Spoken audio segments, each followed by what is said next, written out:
സ്ത്രീകൾക്കെതിരെ ചില പരാമർശങ്ങളൊക്കെ നടത്താൻ പലരും ഭയക്കുന്നുണ്ട്. എന്നാൽ ഏറ്റവും നന്നായിട്ട് പല വിഷയങ്ങളിലും പ്രതികരിക്കുന്ന ഒരാളാണ് ദയാച്ചു.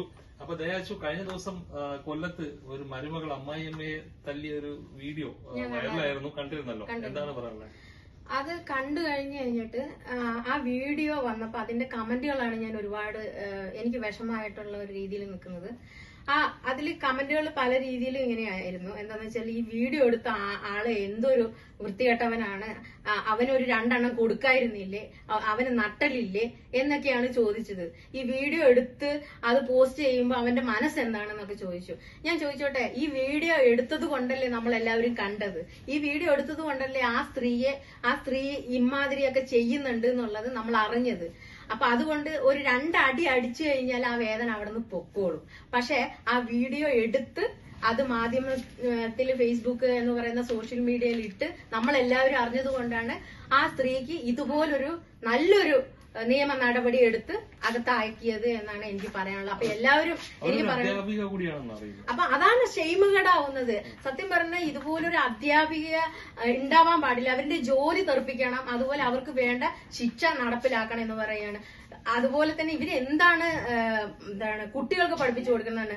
ഞാൻ ആ വീഡിയോയിൽ കറക്റ്റായിട്ട് ഞാൻ കണ്ട ഒരു കാര്യം എന്ന് പറഞ്ഞാൽ, ആ കൊച്ചു കുട്ടിയെ അവരുടെ കുട്ടിയെ അതിനെ തല്ലെന്ന് പറഞ്ഞിട്ട് ആ വയസ്സായ സ്ത്രീയെ പറഞ്ഞു കൊടുക്കുകയാണ്. ഈ കൊച്ചിനെ കൊണ്ട് തല്ലെന്ന് പറഞ്ഞിട്ട് പറഞ്ഞപ്പോ ഇതാണോ പഠിപ്പിച്ചു കൊടുക്കണം? ഇതാണോ ഒരു അധ്യാപിക എന്ന് പറയുന്നത്? ഒരിക്കലും അങ്ങനെ ആവരുത്. ആ സ്ത്രീ ഇനി ഒരിക്കലും അധ്യാപിക സ്ഥാനത്തിലോട്ട് തിരിച്ചെടുക്കാൻ പാടില്ല എന്നാണ് എന്റെ ഒരു അഭിപ്രായം എന്ന് പറയുന്നത്. അതുപോലെ ഇതുപോലെ വീഡിയോ എടുത്തിടുന്നവരെ ആക്ഷേപിക്കാണ്ടിരിക്കുക. നമുക്ക് അറിയാൻ വേണ്ടിയിട്ടാണല്ലോ ഈ വീഡിയോ എടുക്കുന്നത്, അതല്ലേ ശരി?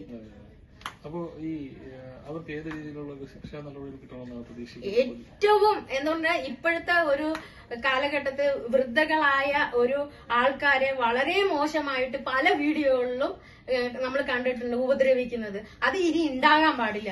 നമ്മുടെ കേരളത്തിൽ നിന്നല്ല, നമ്മുടെ ലോകത്ത് തന്നെ ഉണ്ടാകാൻ പാടില്ല എന്ന് ഞാൻ പറയത്തുള്ളൂ. അപ്പൊ അതുപോലെ ഒരു ശിക്ഷ അവർക്ക് കൊടുക്കണം. ഈ ശിക്ഷ കണ്ടിട്ട് വേണം ബാക്കിയുള്ളവരും കൂടി വീട്ടിലിരിക്കുന്നവര് അവരുടെ വീട്ടിലെ വയസ്സായ അമ്മമാരെയും അച്ഛന്മാരെയും ഇനി ഇതുപോലെ ഉണ്ടാക്കി കഴിഞ്ഞ് ഇങ്ങനെയൊക്കെ ഉണ്ടാവും എന്നുള്ളത് അവർക്കൊരു തിരിച്ചറിവാകാൻ വേണ്ടി അതില് അത്രയേറെ ശിക്ഷ നടപ്പിലാക്കണം എന്ന് ഞാൻ പറയുന്നുള്ളൂ. വളരെ വിഷമം തോന്നി. കാരണം എന്ന് വെച്ചാല് എന്താ പറയാ, എന്റെ അമ്മമ്മ, എന്റെ അമ്മ, അങ്ങനെയൊക്കെ എനിക്ക് ഒരു ഇതിലേക്കോട്ട് പോയി. സത്യം വളരെ വിഷമം തോന്നിയ ഒരു കാര്യമാണ്.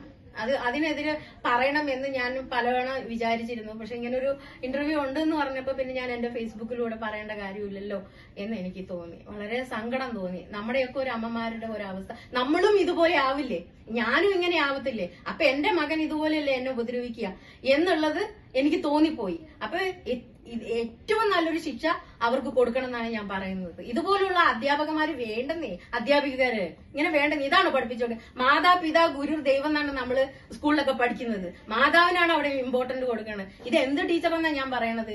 ഇവള് ടീച്ചറാണോ അതോ പൂതനയാണോ എന്ന് എനിക്കറിയാത്തത്, യക്ഷിയോ എനിക്കറിയില്ല. പറയാൻ വാക്കുകളില്ല. കൂടുതൽ എനിക്ക് പറയാൻ എനിക്ക് അറിയുന്നില്ല ആ അമ്മയുടെ മുഖം കാണുമ്പോ. സത്യം.